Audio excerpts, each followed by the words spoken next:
that carried all those armaments across to Boston. Really?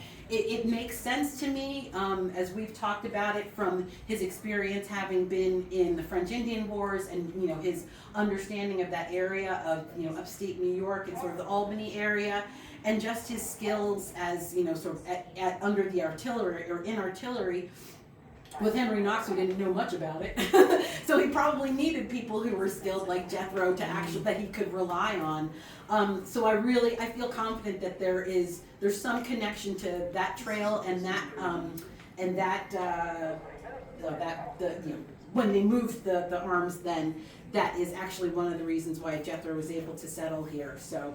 But when he settled here, he stayed, so that makes me really happy. And then just the last thing I'll say is that once I did understand about his service and who he was, I immediately thought, well, as a hoot, I'll just apply for membership of the Daughters of the American Revolution. Why not? Yes. Unfortunately, my parents both passed away. My father, who is a Jones, who connects me to all this, died in 2002.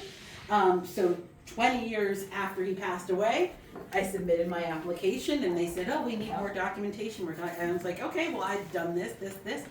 Sent everything in, and when I finally got accepted, because the process takes a while for them to go through and assure that your information is correct.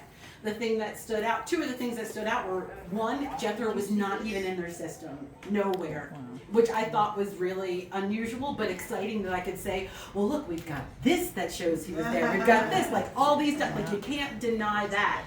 And then that apparently my application, which included 100 pages of supporting information, including birth, death, and marriage records for every generation between me and Jethro. It was about 100 pages. And when I applied, and people were like, are you the person with the 100-page application? We've never seen a 100-page application.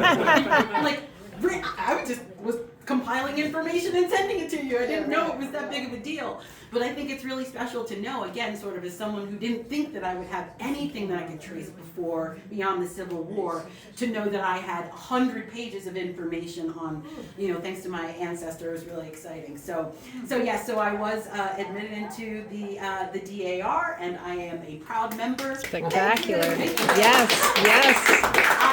I am a proud member of the Flag House chapter at Betsy Ross House in Philadelphia, as well as an associate member of the Colonel Timothy Bigelow chapter in Worcester, which I'm also really excited about because of their connection.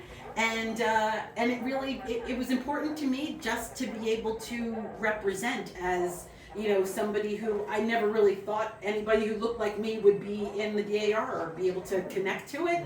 So I just wanted to be there and represent him, represent Joneses, and just be able to share my story. So that's, yes. Is Mary Hull around the corner here? She's right here. Right there, and you might introduce her as a member of the DAR, with a little project that you guys have. Yes, I might absolutely. Well, mention that between the two of you. thank you, Chips. So we've got Mary Hull over here. Mary Hull. And Mary, sorry, we can clap for Mary Hull. She's actually working on something that's definitely worthy of applause. So I just met Mary just earlier this summer, but she also became a member of the Daughters of the American Revolution around the same time as me, although she's at a different chapter by Springfield. And I don't know if you want to talk about what you're working on? Sure. I have been curious about Jethro Jones ever since my family acquired the property alongside Jethro Jones Road.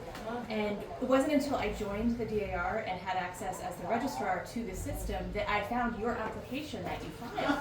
And after reading his Revolutionary War record, I became really excited about the possibility of doing something to recognize him publicly, since there's no real stone or sign or anything.